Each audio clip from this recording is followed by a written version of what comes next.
Peter Funk's The Imperfect Atlas is a sophisticated and contemplative photographic project that reverses the intersections of time, memory, environmental change, and photographic technology.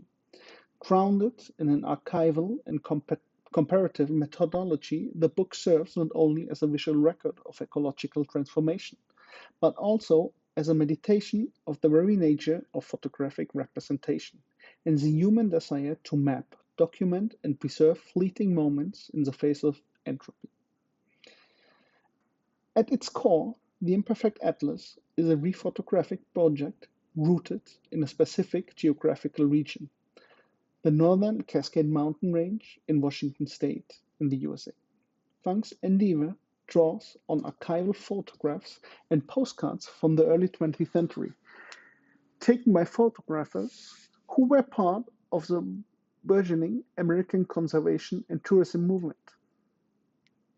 These images, often printed as postcards or souvenirs, not only depicted sublime landscapes, but also functioned as tools of national identity, conquest, and environmental documentation.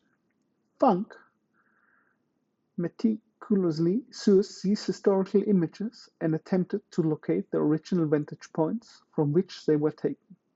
This in itself is a formidable act of research and reconstruction, involving topographical maps, satellite imagery, and extensive fieldwork. However, rather than replicating the archival images in a neutral or purely documentary fashion, Funk introduces a conceptual and technological twist. He employs the RGB three-color separation method, an early photographic process used before the advent of modern color film.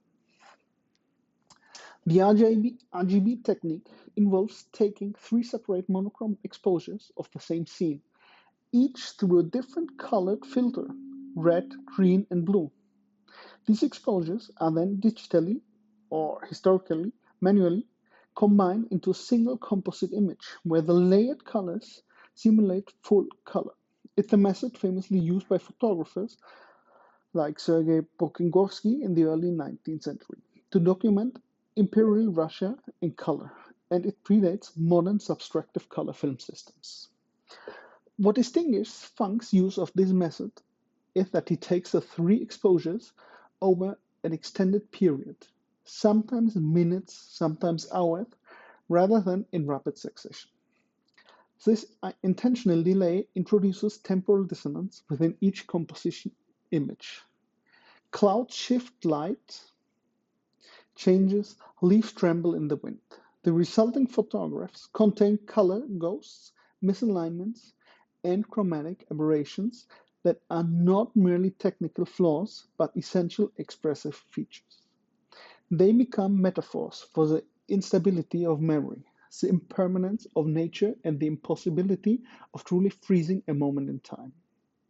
In a world where photography is often taken as an index of objective truth, these visual imperfections signal an embrace of subjectivity and a recognition of photography's limitations. The title itself, The Imperfect Atlas, echoes this theme. An atlas is traditionally a tool for accurate, authoritative mapping. Funk's is knowingly flawed, an atlas of a world in flux.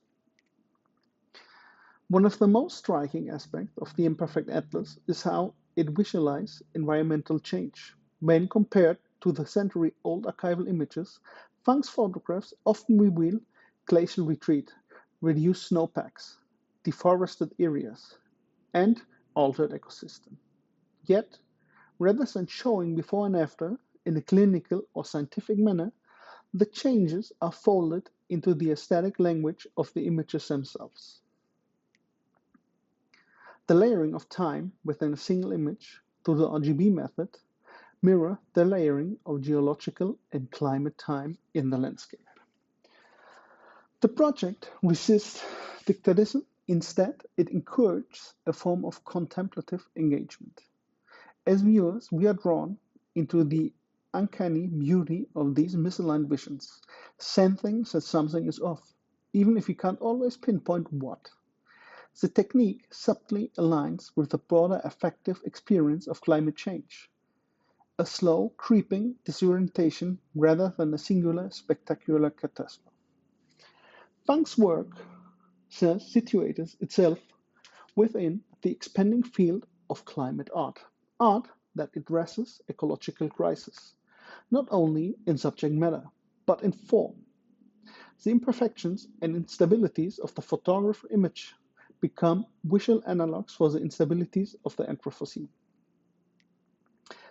Published by TMW Books in 2019, the Imperfect Atlas is designed as a large format paperback with a translucent PVC dust checked and clean modern typography.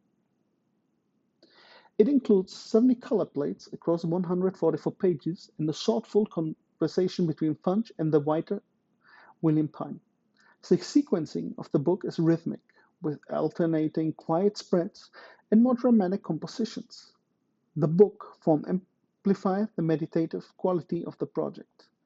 It's a space to linger, to compare, to reflect.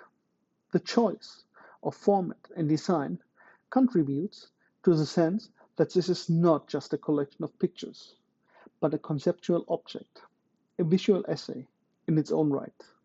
The book is not merely a catalogue of landscape images, it is a temporal palimpsest, a layered record of visual, ecological, and technological histories. Peter Funch's work often explores the slippages between truth and fiction, documentary and manipulation, repetition and change. His previous book, 42nd and Vanderbilt, examined pedestrian routines in New York City through layered street photography, drawing attention to patterns and exceptions in urban life. The Imperfect Atlas builds on this practice of observation over time, yet it moves into more explicitly environmental and historical terrain. In doing so, the project echoes the work of other artists who rephotograph historical landscapes. Marklet and the Third View projects come to mind, but with a more experimental and poetic approach. Funk's photographs do not aspire to empirical comparison.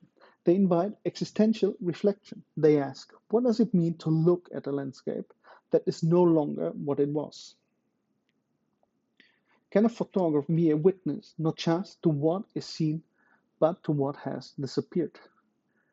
And more in the context of national identity, we have the images of Ansel Adams when we think of American nature. The Imperfect Atlas is a nuanced and formally inventive photo book that challenges the conventions of landscape photography and environmental representation. Through the use of a technical obsolete photographic method, Peter Funch reinvigorates the dialogue between past and presence and absence, permanence and change.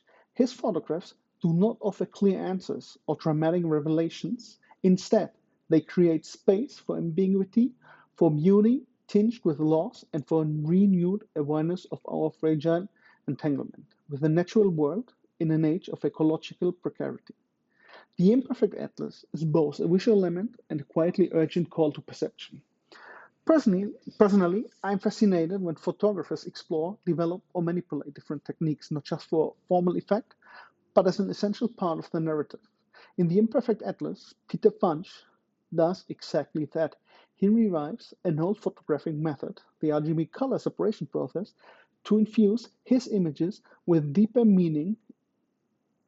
In his conversation with William Pym, Funch acknowledges that using this technique in 2019 might seem unnecessarily complex, but explains that it was a deliberate choice, a way to connect with the historical lineage of color photography, which dates back to the Industrial Revolution. It's important to remember that color photography was long dismissed in the art world, seen as commercial or vulgar compared to black and white photography. It wasn't until the 1970s that artists like William Eccleston helped legitimize it within contemporary art, almost 80 years after color photography was first invented. Funch not only reclaims the technical and cultural history, but subverts it. He uses a process historically associated with progress and visual fidelity to speak about disappearance, ecological transformation, and our collective inability to perceive slow change. In this way, his use of color is not decorative or nostalgic, it's deeply conceptual.